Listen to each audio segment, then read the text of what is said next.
하나님께서 우리에게 평강을 주신 줄 믿습니다. 네. 삶의 모든 순간순간마다 주님 주시는 평안 가운데 살아가시는 우리의 삶 되기를 간절히 소망합니다. 오늘은 영혼의 안식을 위하여라는 제목으로 요한복음 5장 22절에서 30절까지 말씀을 함께 우리 읽겠습니다. 말씀이 좀 길지만 천천히 목소리 같이 읽겠습니다. 시작. 아버지께서 아무도 심판하지 아니하시고 심판을 다 아들에게 맡기셨으니 이런 모든 사람으로 아버지를 공경하는 것 같이 아들을 공경하게 하려 하시니라. 아들을 공경하지 아니하는 자는 그를 보내신 아버지도 공경하지 아니하느니라. 내가 진실로 진실로 너희에게 이르노니 내 말을 듣고 또 나 보내신 이를 믿는 자는 영생을 얻고 심판에 이르지 아니하나니 사망에서 생명으로 옮겼느니라. 진실로 진실로 너희에게 이르노니 죽은 자들이 하나님의 아들의 음성을 들을 때가 오나니 곧 이때라. 듣는 자는 살아나리라. 아버지께서 자기 속에 생명이 있음같이 아들에게도 생명을 주어 그 속에 있게 하셨고 또 인자됨으로 말미암아 심판하는 권한을 주셨느니라. 이를 놀랍게 여기지 말라. 무덤 속에 있는 자가 다 그의 음성을 들을 때가 오나니 선한 일을 행한 자는 생명의 부활로 악한 일을 행한 자는 심판의 부활로 나오리라. 내가 아무것도 스스로 할 수 없노라.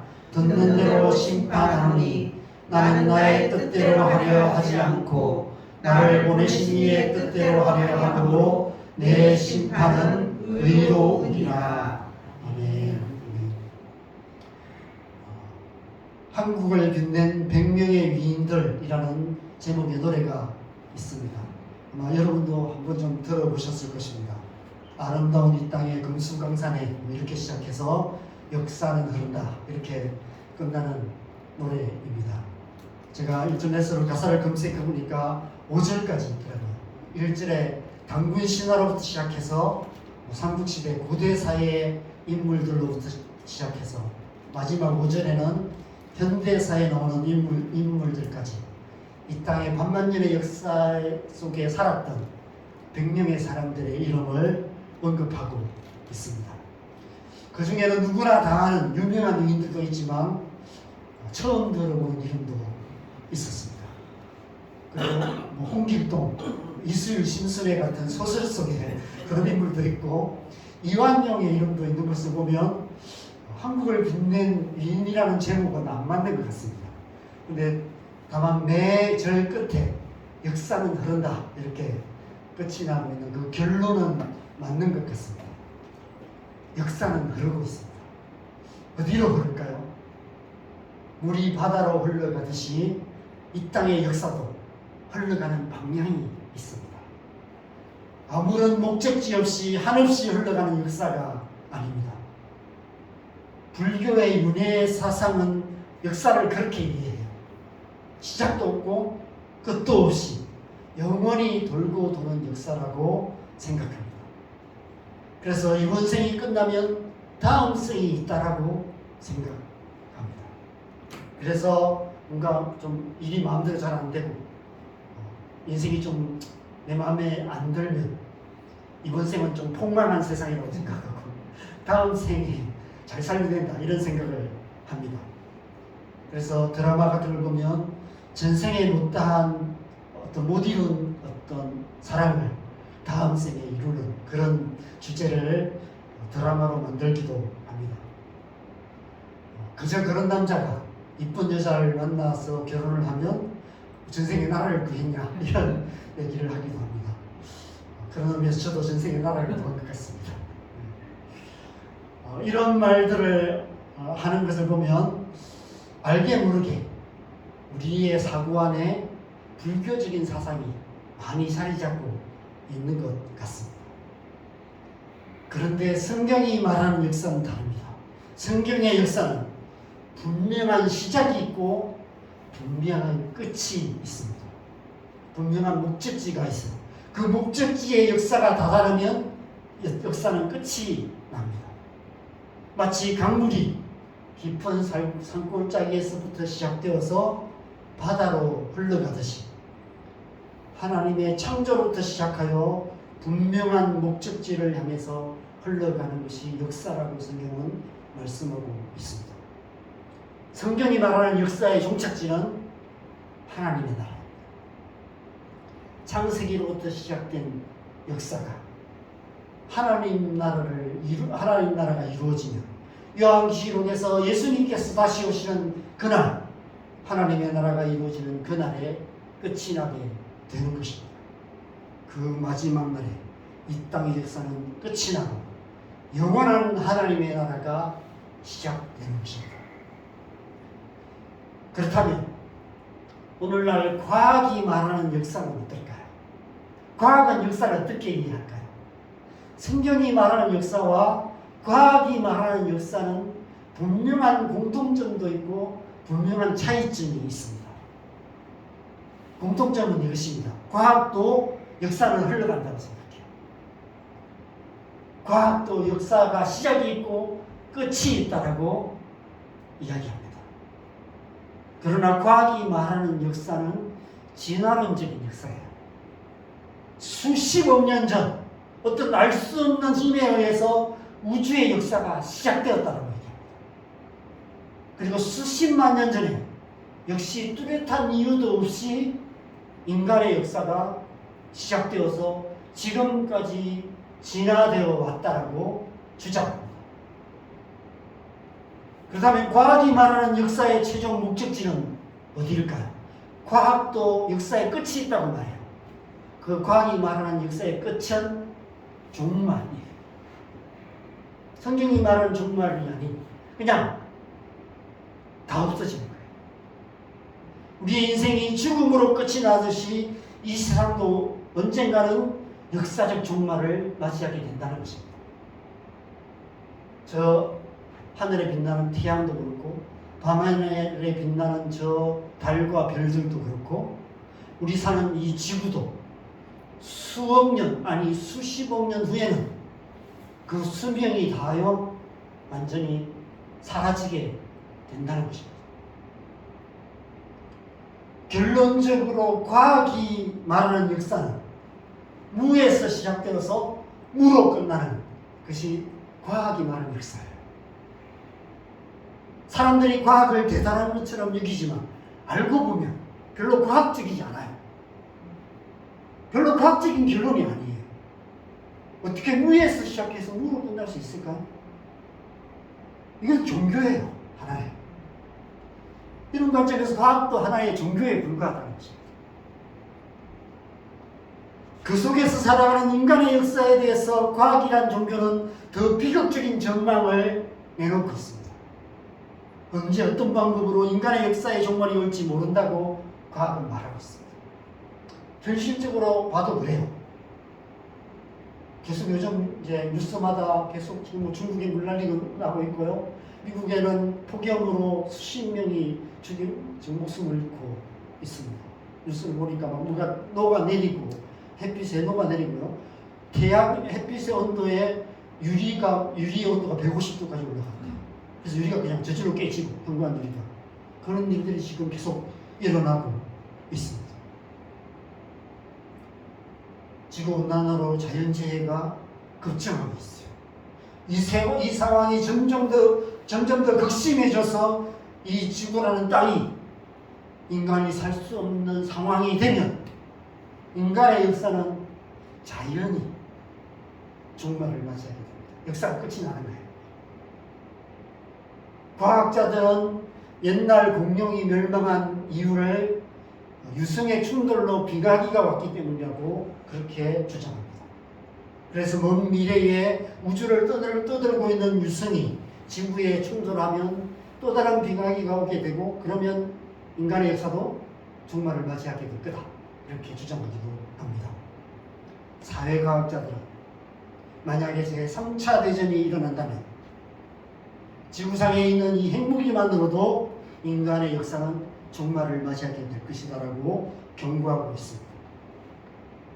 이게 과학이 말하는 인간의 역사의 종말에 대한 전망이에요. 아무튼 인간의 역사는 종말이 있다고 이야기합니다. 근데 성경이 말하는 역사는 달라요. 분명한 시작이 있고 분명한 목적지가 있습니다. 물이 바다로 흘러가듯이 인간의 역사도 하나님의 창조로부터 시작하여서 하나님의 나라를 향해서 흘러갑니다. 여러분, 물이 바다로 흘러가는 것은 어떤 힘이 작용하고 있기 때문에 그렇습니다. 그 힘을 우리는 중력이라고 이야기합니다. 중력의 작용에 의해서 물은 높은 곳에서 낮은 곳으로 흘러가고 흘러가서 결국은 바다로 흘러가게 됩니다. 이 세상의 역사가 흘러가는 것도 마찬가지입니다. 어떤 힘이 작용하고 있다는 거예요. 인간의 역사 속에 어떤 힘이 작용하여서 인간의 역사를, 이 세상의 역사를 어떤 방향으로 목적지를 향해서 이끌어가고 있다는 것입니다. 그 힘이 무엇일까요? 그 힘을 바로 우리는 하나님의 말씀이라고 얘기합니다. 역사를 움직이는 힘, 그것은 하나님의 말씀이에요. 말씀으로 만물을 창조하시고 말씀으로 만물을 통치하시는 하나님께서 그 말씀으로 이 땅의 역사를 이끌어 가시고 계시는 것입니다. 우리 각 개인도 마찬가지죠. 여러분, 지나온 삶을 돌아보십시오. 하나님께서 우리를 이끌어 오셨어요. 저는 돌아보면 돌아볼수록 하나님이 저를 이끌어 오셨구나 하는 것을 알게 돼요. 그래도 여전히 또 지금 현실의 삶 속에서 또 염려하고 있습니다. 하나님께서 지금까지 이끌어 오셨는데도 불구하고 또 앞으로의 삶을 놓고 염려하고 있어요. 그런 우리를 하나님께서 그럼에도 불구하고 끊임없이 이끌어가고 계시고 이끌어오고 계세요. 이 땅의 역사도 마찬가지입니다. 그래서 우리는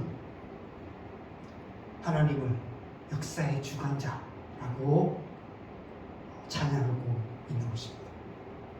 우리의 중력에 의해서 바다를 흘러가듯이 이 땅의 역사, 우리의 역사, 교회의 역사, 인간의 역사, 교회의 역사, 그 모든 역사를 하나님의 말씀의 능력이 이끌어가고 가셔서 하나님 나라를 향해서 흘러가게 하시는 것입니다. 그렇다면 역사의 주관자 되시는 하나님께서 이끌어가시는 역사의 최종 목적지인 하나님의 나라가 어떤 것인가? 이런 질문이 생기게 됩니다. 여러분 하나님 나라가 어떤 것일까요? 언제 어떻게 하나님의 나라가 이루어지게 될까요? 우리는 알 수가 없습니다. 왜냐하면 그날과 그때는 아무도 모르고 하늘의 천사들도 모르고 아들도 모르고 오직 아버지만 아신다라고 예수님께서 말씀하시기 때문에 하나님 나라가 언제 이루어질지 어떻게 이루어질지 어떤 곳일지는 알 수가 없어요. 그때가 돼야 알게 돼요. 그곳에 가야만 하나님의 나라가 이런 곳이구나 하는 것을 알 수 있습니다. 다만 우리는 성경에 기록된 말씀을 통해서 하나님 나라를 향한 삶의 방향성만 확인할 수 있습니다. 우리가 하나님 나라를 향해서 살아야 한다. 하나님 나라를 위해서 살아야 된다. 우리의 삶의 방향성이 하나님 나라를 향해야 된다는 사실을 우리는 이해해야 한다는 것이죠. 그것 붙들고 살아가는 거예요. 하나님 나라를 향한 삶, 그런 삶을 살아가는 것입니다. 하나님 나라에 대한 수많은 질문들이 있지만 그 질문들에 대해서 우리가 제대로 답할 수 있는 사람은 아무도 없습니다. 그런데 분명하게 답할 수 있는 것이 하나 있습니다. 이 세상에는 없고 오직 하나님 나라에만 있는 한 가지 단어가 있습니다. 이 세상에는 없고 하나님 나라에만 있는 단어, 그 단어가 바로 안식입니다. 하나님 나라가 어떤 것인가? 하나님 나라는 영원한 안식이 있는 곳입니다. 영원한 안식을 누리는 곳이 하나님의 나라입니다. 하나님 나라는 영혼의 안식을 누리는 것이 하나님의 나라입니다. 그렇다면 영혼의 안식을 내가 누리고 있다면 내가 살아가고 있는 그것이 하나님의 나라였습니다. 왜냐하면 영혼의 안식은 하나님 나라에만 있기 때문에 이 세상에는 없습니다. 오직 하나님의 나라에 영원의 안식이 있습니다. 태초의 안식 가운데 우리를 창조하시고 하나님의 안식을 누리게 하셨던 하나님께서 다시 우리를 하나님의 안식에 들어가게 하시기 원하십니다. 그래서 예수님을 이 땅에 보내셨어요. 우리에게 영원한 안식, 영원의 안식을 주시기 위해서 하나님의 아들 예수님께서 이 땅에 오신 것입니다. 아버지의 품을 떠나 탕자처럼 세상을 방황하며 안식을 누리지 못하고 있는 우리, 종로로 타고 있는 우리를 자유케 하시고 다시 아버지의 품으로 돌아오게 하셔서 아버지의 품에서 하나님 나라의 안식, 영혼의 안식을 누리게 하시기 위해 예수님께서 이 땅에 오신 것입니다. 그래서 지난주 본문에서 예수님께서 안식일에 38년 된 병자를 고치실 때 일어나 내 자리를 들고 걸어가라 말씀하시고 안식일 논쟁을 예수님께서 불러 일으키셨던 것입니다. 그 안식일 논쟁을 통해서 예수님께서 일하기 시작하셨어요. 우리를 안식으로 인도하시는 그 일을 하시기 시작하셨어요. 그래서 내 아버지께서 이제까지 일하시니 나도 일한다. 이제부터 내가 일할 차례다 라고 얘기하시며 처음 일하기 시작하셨어요. 그 앞에는 이제 상징적인 사건들을 몇 가지 일으키셨죠. 표적들을 보여주시고 요한복음 5장부터 이제 예수님이 일하기 시작하셨어요. 어떤 일을 하십니까? 우리를 안식으로 들어오게 하시는 그 일을 하시기 시작하신 사건, 그것이 이제 요한복음 5장에서부터 시작되는 것입니다. 우리를 안식으로 인도해 가시기 위해서 이제 십자가를 향해서 한 발짝 내딛기 시작하시는 그 사건, 그것이 요한복음 5장 사건이에요. 그리고 이제 오늘 본문에서 지난주에 본문에서는 안식을 말씀하시고 오늘 본문에서는 갑자기 심판에 대한 말씀을 하십니다. 오늘 본문에는 심판이라는 단어가 7번 기록되어 있습니다. 22절에서 30절까지 이 8절 말씀 속에 심판이라는 단어가 7번 기록되어 있습니다. 여러분, 왜 이 세상에는 안식이 없을까요?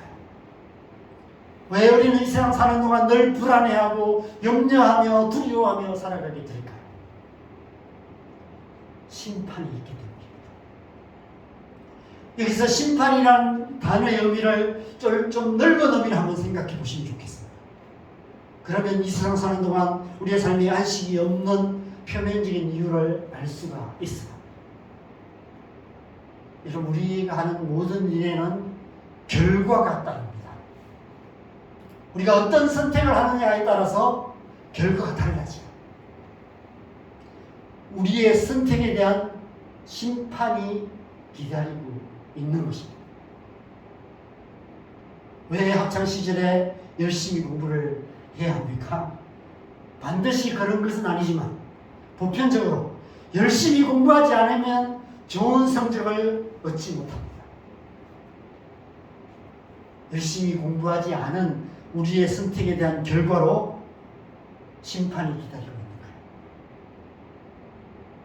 거예요. 늘 저는 좀 그게 후회가 돼요. 제가 고등학교 때 조금만 더 열심히 했다면 이런 생각이 들어요. 왜냐하면 제가 고등학교 들어갈 때 그 성적이었다면 제가 서울대를 갈 수 있었을 겁니다. 제가 고등학교에 입학할 때의 성적이었다면 저희 학교에서 그 당시 서울대를 10명, 서울대 10명이 들어갔었으니까 제가 고등학교 들어갈 때 전교 7등으로 들어갔거든요. 제가 그 성적을 유지했다면 아마 저도 서울대를 갔겠죠. 자, 서울대를 나왔으면 좀 달라지지 않았을까 이런 생각이 가끔씩 들어요. 저를 보는 시선은 좀 달라지겠죠. 저 서울대 나온 목사님, 이런 최소한 그 정도의 시선은 받으시지 않았을까 이런 생각이 듭니다. 그래서 그때 열심히 공부하지 않은 게 고등학교 때 좀 열심히 하지 않은 것을 늘 후회를 해요. 제가 심판을 받고 있는 거죠. 그렇죠. 좋은 학교 가지 못하고 좋은 직장 가지 못하고 좋은 삶을 살지 못하는 결과를 맞을 수 있기 때문에 학교 다닐 때 열심히 공부하는 것이 중요합니다. 그래서 오늘날 우리 아이들이 공부를 하면서도 늘 불안해하고 염려하고 두려워하며 살아갑니다. 왜냐하면 열심히 공부를 해야 좋은 결과를 얻는데 어느 정도 열심히 공부해야 되는지를 잘 몰라요. 그죠? 얼마나 열심히 해야 되는지. 그렇게 나름대로 열심히 한다고 해서 또 나보다 더 열심히 하는 애가 있고, 나보다 더 열심히 공부하는 아들이 있고, 내가 똑같이 열심히 공부를 해도 또 나보다 머리 좋은 애들이 더 좋은 성적을 받고, 이런 결과들이 있기 때문에 늘 좋은 결과를 얻지 못할까봐 노심초사하며 불안에 떨며 그렇게 학교 생활을 하고 있습니다. 그래서 요즘 학생들 중에 불안장애, 이런 우울증, 이런 어떤 정신적인 문제, 심리적인 문제를 안고 있는 청년들이 너무 많이 있습니다. 그래서 요즘 이제 전국민 마음건강 이런 지원 사업 이런 것들 요즘 이제 뉴스에 계속 나오고 있잖아요. 그래서 광고에도 나오고 있고. 그래서 바우처 사업으로 그렇게 심리 상담이 필요한 사람들은 이렇게 신청하면 무료로 상담을 받는 그런 케이스들이 많이 있습니다. 그렇게 할 수밖에 없어요. 왜냐하면 이제 그런 사회에 우리가 살아가고 있기 때문에 그렇습니다. 왜 힘든 직장 생활을 해야만 합니까? 직장 생활 하지 않으면, 열심히 일하지 않으면 직장을 잃게 되고, 그러면 경제적인 어려움을 당하게 되기 때문입니다. 먹고 살 길이 없어요. 그래서 직장 생활을 할 수밖에 없습니다. 여러 가지 인간관계 어려움을 겪고 언제 잘릴지도 모르는 불안감과 염려와 두려움을 참고 견디면서 꾸역꾸역 직장 생활을 할 수밖에 없습니다. 아침에 일어나기 싫어도 억지로 일어나서 그렇게 또 직장을 가야만 합니다. 그게 일상을 살아가는 우리의 삶의 현실입니다. 그렇게 하지 않으면 먹고 살 길이 없어지는 그런 심판이 기다리고 있기 때문에 그렇습니다. 왜 사람들이 돈돈하며 쉽게 돈 벌 수 있는 방법을 찾으려고 혈안이 되어 있을까요? 왜 노후 대책과 사후 대책까지 세워놓으려고 애쓰고 있을까요? 미래에 대한 염려, 불안, 두려움 때문입니다. 보험회사들이 온갖 종류의 보험 상품을 내놓는 것도 바로 이 때문입니다. 뭔가 열심히 준비하지 않으면, 오늘 일하는 시간 속에 미래를 잘 준비해 놓지 않으면 미래에 뭔가 내게 불행한 일이 닥칠 거라는 그런 두려움이 있기 때문입니다. 우리는 이 세상 사는 동안 수많은 선택을 하며 살아갑니다. 하루에도 수십 번, 수백 번, 수천 번의 선택을 하면서 살아가게 됩니다. 우리가 어떤 선택을 하는가에 따라 우리의 삶의 결과가 달라질 수 있습니다. 순간의 선택이 평생을 좌우한다는 말처럼 우리의 선택이 우리의 삶에 좋은 결과를 가져다 줄 수 있고 나쁜 결과를 가져다 줄 수 있습니다. 우리의 선택의 결과로 심판이 기다리고 있는 것이죠. 그래서 우리는 모든 선택의 순간마다 긴장할 수밖에 없어요. 저는 조금 우유부단한 성격이거든요. 선택을 잘 못하겠어요. 식당 가서 뭐 먹을까도 선택하기가 참 어려워요. 메뉴판을 한참 봐야 돼요. 이거 먹을까 저거 먹을까, 이런 선택하기가 참 쉽지 않습니다. 순간순간 잘못된 선택에 대한 불안과 염려와 두려움을 느낄 수밖에 없습니다. 그래서 한순간도 안식할 수 없는 것이 이 세상을 살아가는 우리의 삶의 현실인 것 같습니다. 그래서 우리는 이 세상을 살아가는 동안 안식할 수 없어요. 늘 긴장할 수밖에 없고요. 염려하고 걱정하고 불안해하고 두려워할 수밖에 없습니다. 그런데 이것은 겉으로 드러나는 표면적인 현상일 뿐입니다. 이 세상에 안식이 없는 더 본질적인 이유가 있습니다. 히브리서 9장 27절입니다. 같이 읽겠습니다. 시작. 한 번 죽는 것은 사람에게 정해진 것이요 그 후에는 심판이 있으리라. 바로 죽음과 심판이 기다리고 있기 때문입니다. 우리의 마음 깊은 곳에 있는 불안과 두려움의 근원은 바로 이 죽음과 심판이 있기 때문에 그렇습니다. 실패에 대한 두려움, 세상에 대한 두려움, 사람에 대한 두려움, 불확실한 미래에 대한 두려움, 온갖 종류의 두려움의 그 뿌리는 죽음과 심판에 대한 두려움. 거기서부터 나오는 열매에 불과해요. 가지들에 불과해요. 여러분, 두려움이라는 것은 인간의 영혼이 느끼는 감정이에요. 영혼으로부터 나오는 우리가 온갖 여러 가지 감정들이 있죠. 슬픔도 있고 분노도 있고 여러 가지 감정들이 있는데 이 두려움이라는 감정의 뿌리는 우리 영혼으로부터 시작돼요. 영혼의 두려움이 우리 안에 여러 가지 불안과 염려와 걱정으로 드러나게 되는 것입니다. 왜 우리의 영혼이 두려워할까요? 심판이 있기 때문에. 죽음과 심판이 있기 때문에. 특별히 심판이 있기 때문에 두렵습니다. 그냥 죽음으로 끝난다면 두려워할 게 없어요. 죽고 나면 다 없어진다면 뭐 두렵겠어요. 그냥 죽음, 잠깐 그 죽음이라는 그 순간 안 아프게 고통스럽지 않게 죽음으로 끝나버리면 되는 거잖아요. 그렇죠? 그러면 다 끝나는 거잖아요. 그럼에도 불구하고 왜 사람들이 이토록 죽음에 대한 공포를 느낄까요? 제가 오래전에 우리 친구 아버지 부모님의 장례식에 갔다가 오랜만에 고등학교 졸업하고 친구를 처음 만났어요. 얼굴도 못 알아보겠어요. 걔는 나를 알아보는데 저는 모르겠더라고요. 근데 그 친구는 안 믿는 친구인데 그 친구가 그렇게 해서 자기는 요즘 죽음이 너무 두렵대. 죽음이 너무 두렵대. 달마다 죽음에 대한 두려움을 안고 살아갔대. 그래서 제가 가만 생각해보니까 제가 예수님 믿기 전에 저도 그랬던 것 같아요. 한번 얘기해 드렸죠, 그죠? 전 차 타는 걸 두려웠다. 혹시라도 버스 타고 가다가 사고로 죽을까봐. 지금 생각하니까 참 제 안에 이 영혼의 두려움이 있었던 것 같아요. 물론 여러분 이성적으로는 잘 모를 수 있어요.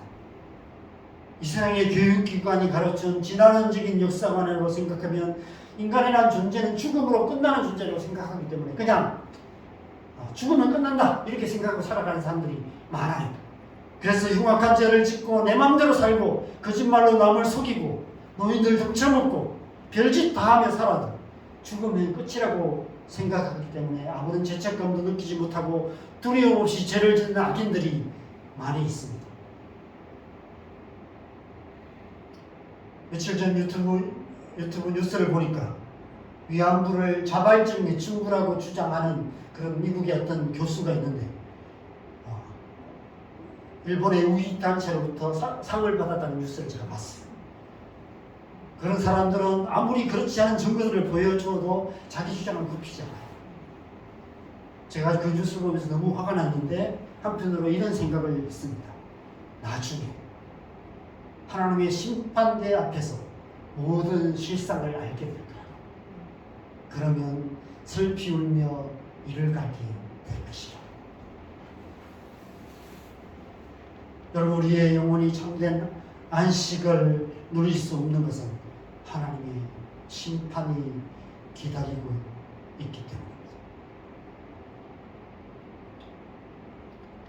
그래서 예수님께서 말씀하시죠. 무덤 속에 있는 자가 다 그 영성을 들을 때가 올 것이다. 무덤 속에 있는 자가 누군가요? 창세로부터 지금까지 이 세상을 살았던 모든 사람, 모든 영혼들이 하나님의 음성을 들을 때가 올 것이다. 마지막 날 심판의 때를 말씀하세요. 그래서 선한 일을 행한 자는 생명의 부활로 나올 것이고 악한 일을 행한 자는 심판의 부활로 나올 것이다. 심판이 있을 것을 말씀하십니다. 우리의 지나로에 물든 우리 이성은 잘 모르지만 우리 영혼은 알아요. 모든 사람의 영혼은 그 사실을 알고 있습니다. 우리의 인생의 끝에 하나님의 심판이 기다리고 있다는 사실을 우리의 영혼이 알기 때문에 죽음을 두려워합니다. 이 세상 모든 사람들 안에 있는 죽음에 대한 두려움의 근원은 심판에 대한 두려움입니다.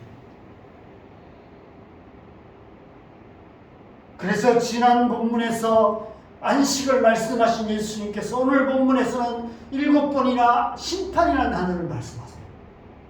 하나님의 심판에 대해서 말씀하십니다. 어떤 의미일까요? 우리를 참된 안식으로 인도하시기 위해서 가장 먼저 하나님의 심판의 문제를 해결하실 것이다 라고 말씀하십니다. 우리가 참된 안식을 얻기 위해서는, 우리의 영혼이 안식을 누리기 위해서는 이 하나님의 심판의 문제가 해결되어야 한다는 것입니다. 예수님께서 어떻게 이 하나님의 심판의 문제를 해결하실 수 있는지를 오늘 본문을 통해서 말씀하고 계세요. 야고보 5장 22절, 24절, 27절입니다. 같이 연결해서 쭉 읽어볼까요? 같이 읽겠습니다. 시작. 아버지께서 아무도 심판을 하지 아니하시고 심판을 다 아들에게 맡기셨으니 내가 진실로 너희에게 이르노니 내 말을 듣고 또 나 보내신 이를 믿는 자는 영생을 얻고 심판에 이르지 아니하나니 사망에서 생명으로 옮겨지니라. 또 인자됨으로 말미암아 심판하는 권한을 주시느니라. 하나님께서 모든 심판하는 권한을 아들에게, 예수님께 주셨다고 말씀하십니다. 그래서 아들을 믿는 자, 예수님을 믿는 자는 심판을 받지 않고 사망에서 생명으로 옮겨지게 될 것이라고 말씀하십니다. 심판을 받지 않고 사망에서 생명으로 옮겨지는 것, 영생을 얻게 되는 것, 그것을 성경이 안식이라고 말하는 것입니다. 참된 안식은 우리의 영혼이 하나님의 심판에 대한 두려움으로부터 자유함을 얻게 될 때 우리의 영혼이 안식을 얻게 돼요. 그래서 로마서 8장 1절에서 2절에서 말씀하시는 말씀이 바로 그것입니다. 같이 읽겠습니다. 그러므로 이제 그리스도 예수 안에 있는 자에게는 결코 정죄함이 없나니 이는 그리스도 예수 안에 있는 생명의 성령의 법이 죄와 사망에서 너를 해방하였으니라. 우리의 영혼이 해방을 얻게 되었다, 자유함을 얻게 되었다고 말합니다. 오직 예수 그리스도를 믿음으로 말미암아 죽음에 대한 두려움, 심판에 대한 두려움에서 자유케 되어서 하나님의 안식에 들어갈 수 있게 되었다는 것입니다. 물론 그리스도인인 우리 안에도 죽음에 대한 두려움이 있습니다. 그러나 그 두려움은 이 세상 사람들이 느끼는 심판에 대한 공포가 아니에요. 영혼의 두려움이 아닙니다. 우리 영혼은 두려움이 없어요. 우리 영혼은 심판을 두려워하지 않습니다. 왜요? 우리는 심판을 받지 않습니다. 우리가 느끼는 두려움은 죽음 자체에 대한 두려움이 아닙니다. 하나님의 심판에 대한 영혼의 두려움이 아닙니다. 우리가 죽음을 두려워하는 이유는 사랑하는 가족들과 좀 더 오래 있고 싶은 마음 때문에, 우리의 자녀들, 우리의 가족들과 좀 더 이 세상 함께 있고 싶은 마음 때문에, 그 때문에 우리가 죽음을 두려워하는 것이지, 좀 더 오래 살고 싶은 마음이 있는 것이지 다른 이유가 없어요. 저는 남성교회에서 사역하는 동안 죽음을 앞둔 성도님들이 얼마나 담대하고 평안하게 죽음을 맞이하는지를 여러 번 보았습니다. 성도님들의 장례식에서 오히려 은혜를 받았던 기억이 있습니다. 오히려 죽음을 환영하고 죽음을 기다리고 주님 앞에 빨리 가기를 소망하면서 그렇게 마지막을 보내시는 분들을 많이 봤어요.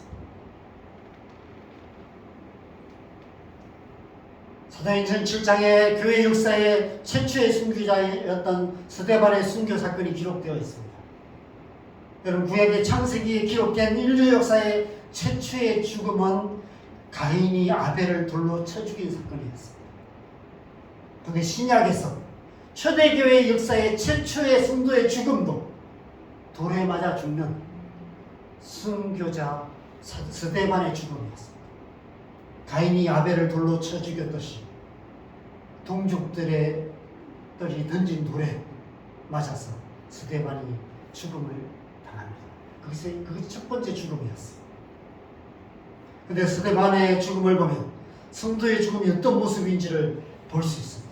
사도행전 7장 59절에서 60절을 보면 스데반이 그 돌로 그들을 유대인들이 돌로 칠 때 주 예수여 내 영혼을 받으시옵소서, 주여 이 죄를 그들에게 돌리지 마옵소서, 이 말을 하고 잔이라라고 기록되어 있습니다.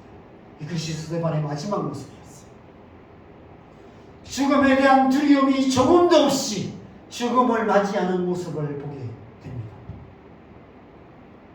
스데반만 아니라 지난 2000년의 기독교 선교 역사에서 수많은 순교자들 역시 죽음에 대한 두려움 없이 담대하게 죽음을 맞았습니다. 어떻게 그런 죽음을 맞을 수 있었을까요? 사도행전 7장의 이 말씀 앞에 보면 스데반은 이미 안식에 들어가 있었던 모습을 보게 됩니다. 스데반이 성령으로 충만하여 하늘으로 주목하여 하나님의 영광과 및 예수께서 하나님 우편에 서신 것을 보았다고 말합니다. 보라, 하늘이 열리고 인자가 하나님 우편에 서신 것을 보노라. 그의 몸은 이 땅에 있었지만 그의 영혼은 이미 하나님의 안식에 들어가 있었던 것입니다. 이 세상에서 이러한 안식을 누리는 사람은 이 땅에서의 삶보다는 오히려 저 천국을 더 소망하는 사람입니다. 고린도서 5장의 사도 바울이 이런 고백을 합니다. 고린도서 5장 4절 8절 같이 읽겠습니다. 시작. 참으로 이 장막에 있는 우리가 짐진 것 같이 탄식하는 것은 복고자 함이 아니요 오직 오히려 더디고자 함이니 죽을 이 생명이 되게 하려 함이라. 우리가 담대하여 원하는 바는 차라리 몸을 떠나 주와 함께 있는 그것이라. 우리의 몸을 장막에 비유합니다. 이 장막을 벗어나서 주와 함께 있는 것을 오히려 더 원한다라고 고백하고 있습니다. 베드로 사도 역시도 동일한 고백을 하고 있습니다. 이 장막이 있을 동안 나의 이 장막을 벗어날 것이 임박했다라고 이렇게 고백하고 있는 모습을 보게 됩니다. 여러분, 이 고백이 우리의 고백이 되기를 바랍니다. 우리 또한 이런 고백을 할 수 있는 것은 예수님께서 하나님의 그 심판의 문제를 해결하시기 때문입니다. 그것을 믿을 때 우리는 담대할 수 있어요. 죽음에 대한 두려움 없이 살아갈 수 있습니다. 그래서 오늘 본문에서 예수님께서 심판이라는 단어를 7번 사용하신 것입니다. 왜 7번 사용하셨을까요? 예수님께서 모든 심판의 문제를 다 해결하셨다는 것입니다. 그것을 믿으라는 거예요. 오직 믿음으로 그 하나님의 안식에 들어갈 수 있다는 것을 말씀하고 있는 것입니다. 우리가 지난 몇 주 동안 여러분 이 그림을 소개했습니다. 그래서 다시 제가 설명할 필요는 없을 것 같습니다. 아직도 이해가 안 되시는 분은 지난주 설교를 영상을 다시 찾아서 한번 보시면 될 것 같습니다. 예수님께서 요한복음 2장에서 갈릴리 가나 혼인잔치에서 물로 포도주를 만드는 첫 표적을 행하시고, 또 요한복음 4장에서 가버나움의 왕의 신하의 아들을 고치시는 두 번째 표적을 행하셨습니다. 이 두 표적 사이에 세 가지 사건을 통해서 우리를 이 하나님의 성전의 두 기둥 사이를 지나 하나님의 안식으로 인도하셨어요.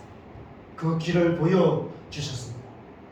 그래서 지난주 본문에서 안식일에 38년 된 병자를 고치는 사건을 통해서 아버지께서 이제까지 일하시니 나도 일한다 하고 말씀하시며 하나님의 일을 시작하셨습니다. 그리고 이제 요한복음은 한 걸음 한 걸음 그 일을 하고 계세요. 우리를 안식으로 인도해 가시는 그 과정을 보여주십니다. 그리고 요한복음 19장에서 십자가에서 다 이루셨다 말씀하시고 그 일을 마치세요. 그래서 요한복음은 그 사이에 행하신 일들, 이 안식이라는 주제, 이 주제를 가지고 하나님께서 예수님께서 어떤 일을 하시는지를 계속해서 보여주고 있습니다. 우리의 영혼의 안식을 주시는 그 일, 예수님께서 그 일을 하기 위해서 이 땅에 오셨고 십자가에서 그 일을 다 이루셨다는 것입니다.